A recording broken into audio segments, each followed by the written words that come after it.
नमस्कार दिव्य और सज्जनों और उत्तर प्रदेश के भावी सरकारी अफसरों, स्वागत है आप सभी का आपके अपने सबसे चहेते सीरीज के लेक्चर नंबर 36 में।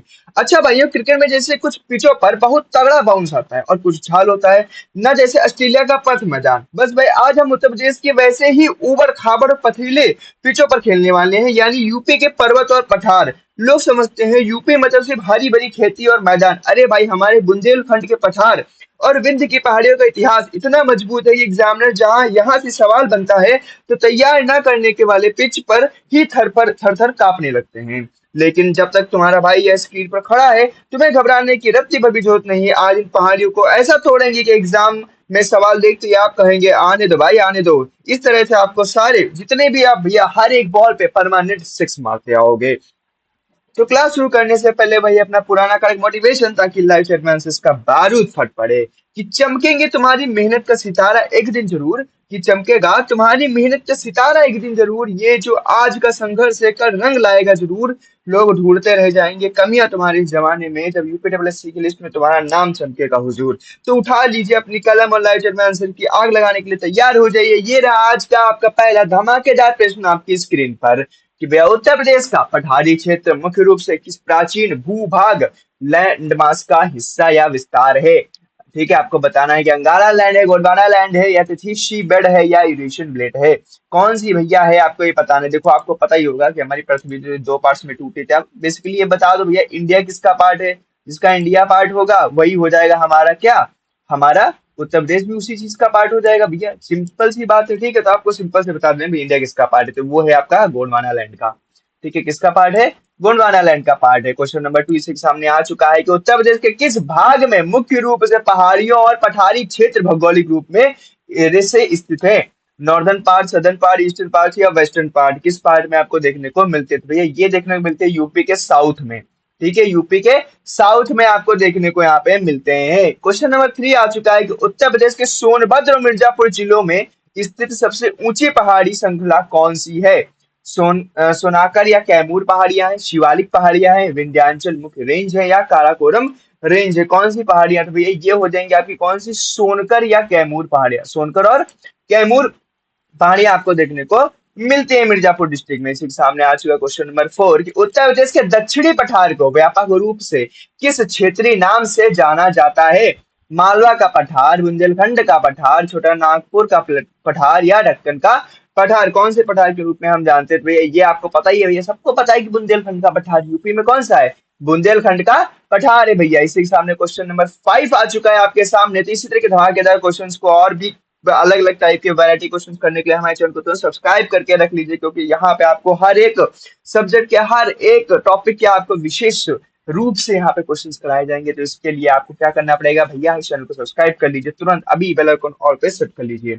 चलिए हम यहाँ पे बात करते हैं कि उत्तर प्रदेश के बुंदेलखंड पठारी क्षेत्र में मुख्य रूप से किस प्रकार की चट्टानों, ठीक है, चट्टाने पाई जाती है। ये आपको बता देना है किस प्रकार की यहाँ पे चट्टाने आपको देखने को मिलती हैं।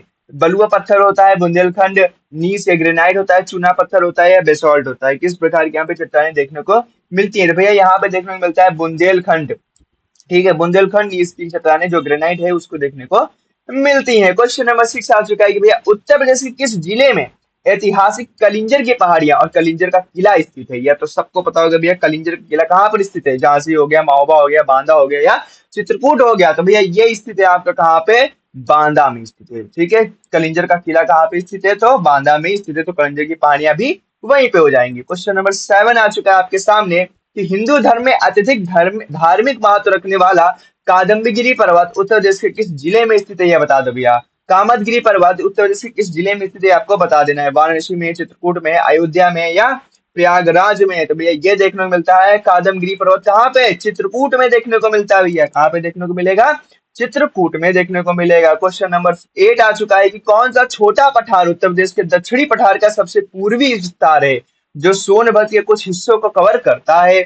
बघेलखंड का पठार, ठीक है, रोहिलखंड का पठार, मालवा का पठार, या लद्दाख का पठार। कौन सा पठार है जो आपको यहाँ पे देखने को मिलता है। तो भैया ये देखने को मिलेगा आपको कौन सा, बघेलखंड का पठार। ठीक है, बघेलखंड प्लेटू देखने को आपको यहाँ पे मिलेगा, दक्षिणी पठार का सबसे छोटा हिस्सा है। ठीक है, इसी समय हम बढ़ते हैं भैया क्वेश्चन नंबर 9 की तरफ कि कौन सी नदी घाटी उत्तर प्रदेश के दक्षिणी पठार को काटती है और कैमूर तथा सोनाकर पहाड़ियों को विभाजित करती है। बेतवा रिवर वैली है, सोन रिवर वैली है, चंबल रिवर वैली है या केन रिवर वैली, कौन सी रिवर है? तो ये हो जाएगी आपकी कौन सी? सोन। ठीक है, सोन नदी घाटी हो जाएगी आपकी। कौन सी नदी हो जाएगी? तो सोन नदी हो जाएगी आपको। क्वेश्चन नंबर 10 आ चुका है इस एग्जाम में। उत्तर प्रदेश के दक्षिणी पठार क्षेत्र में पहाड़ियों की सामान्य औसतन ऊंचाई कितनी है, ये आपको यहाँ पे बता देना है।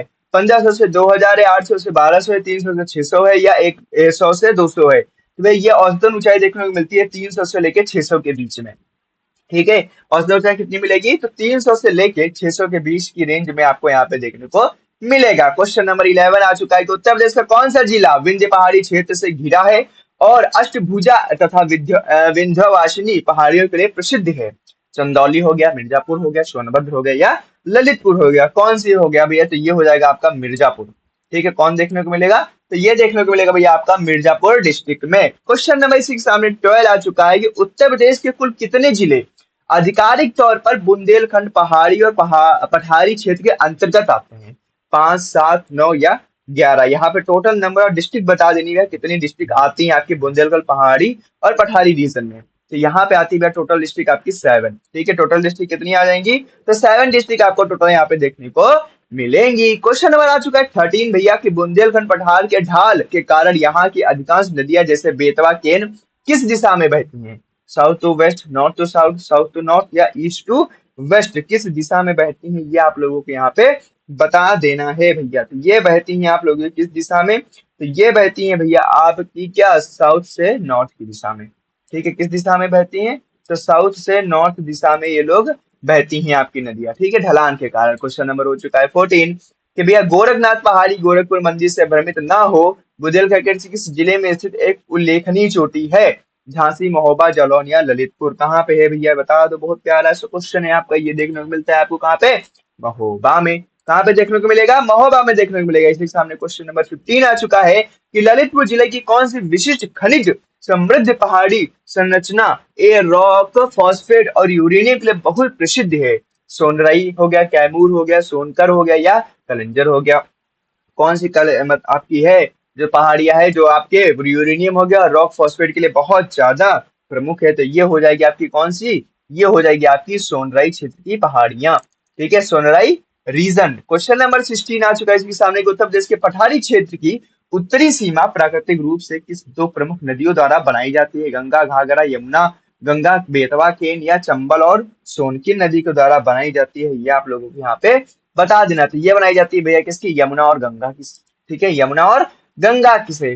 क्वेश्चन नंबर 17 आ चुका है इसी के सामने कि उत्तर प्रदेश में बुंदेलखंड के पठारों और पहाड़ियों पर किस प्रकार की मिट्टी का विस्तार सबसे अधिक है जो कम उपजाऊ मानी जाती है? एलुवियल सॉइल, एलुवियल सॉइल आपको पता है बहुत ज्यादा उपजाऊ होती है।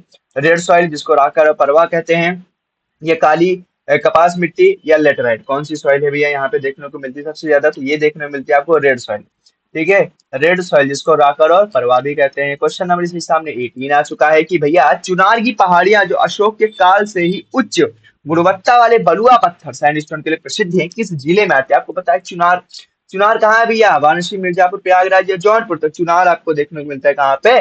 मिर्जापुर में देखने को मिलता है। ठीक है, चुनार कहाँ पे देखने को मिलता है? मिर्जापुर में देखने को मिलता है। इसी के सामने क्वेश्चन नंबर 19 आ चुका है कि उत्तर प्रदेश की सबसे उत्तरी सीमा हिमालय की तलहटी में विंध्य पहाड़ियों के विपरीत कौन सी भौगोलिक विशेषता पाई जाती है? शिवालिक फुट हिल्स जिसको भाबर तराई, वेस्टर्न घाट, अरावली रेंज या सतपुरा रेंज, कौन सी है? तो भैया आप देखोगे अगर आप जाओगे कहाँ विंध्य हिल से किधर जाओगे? नदर मोस्ट में जाओगे तो वहां देखने को मिलेंगे आपको शिवालिक। ठीक है, शिवालिक फुट हिल्स आपको देखने को मिलेंगे जिसे भाबर और तराई भी कहते हैं। क्वेश्चन नंबर आ चुका है 20 कि भैया पथरीली और पठारी स्थलाकृति के कारण बुंदेलखंड की पहाड़ियों में कौन सी पारंपरिक जल संरक्षण तकनीक सबसे सफल रही है? ट्यूबवेल इरिगेशन, केनाल नेटवर्क या चंडेला आपका period tank and check dams या ड्रिप इरिगेशन, कौन सी? तो भैया ये हो जाएगा आपका कौन? चंदेलकालीन। जो चंदेलकालीन पीरियड में टैंक और चेक डैम्स थे वो सबसे ज्यादा प्रभावशाली थे। तो इसी के साथ में आज का हमारा लेक्चर बहुत ही सफलतापूर्वक खत्म हो चुका है। आई होप आप लोगों को क्वेश्चन देख के बहुत मजा आया होगा। तो ऐसे धमाकेदार क्वेश्चंस को देखने के लिए, समझने के लिए, जानने के लिए हमारे चैनल को सब्सक्राइब कर लीजिए, बेल आइकन कॉल पर सेट कर लीजिए, वीडियो को लाइक कर लीजिए, दोस्तों के साथ शेयर कर दीजिए। हम मिलते हैं नेक्स्ट वीडियो में, तब तक के लिए धन्यवाद, टाटा बाय बाय, जय हिंद।